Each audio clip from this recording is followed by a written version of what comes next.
பாருங்கம்மா, இந்த மெஸ் வந்து அடிச்சு வச்சுக்கிற அந்த பைக்கு ஏற்கனவே ஒன்று அடித்தோம்.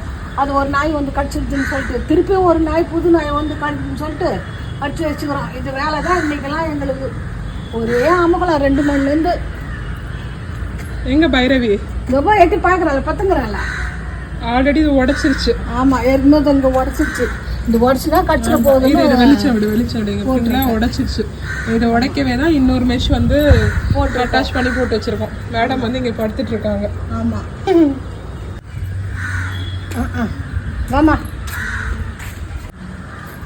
இதே வேலை தாம்மா எங்க பைரவி வேலை. எங்க பைரவி குழந்தைங்களை விட பெரிய குழந்தை எனக்கு ஆகும். பாதுகாப்பு அது வந்தது உடனே எங்க மடி மேல் படுத்துக்குது. உடனே பயந்து ரொம்ப பயப்படுது. அது எங்கனே பாதுகாக்குது, அதுவும் பயப்படுது. கொல்லாத நாய் ஆகுது. ஒரு நாய் உடந்துக்குது இன்னைக்கு புதுசா. என்ன பண்றது, அவ்வளவு பாதுகாத்துட்டு இருக்கணும். தடுப்பூசி போட்டுன்னு வந்தாங்க.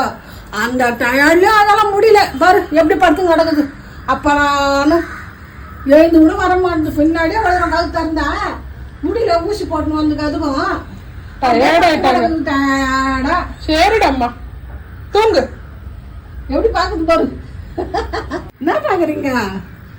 ரொம்ப வலிக்குதா ஊசி போட்டது? அதான் 10 குறைக்கு அதான் கூட ஒரே சண்டை.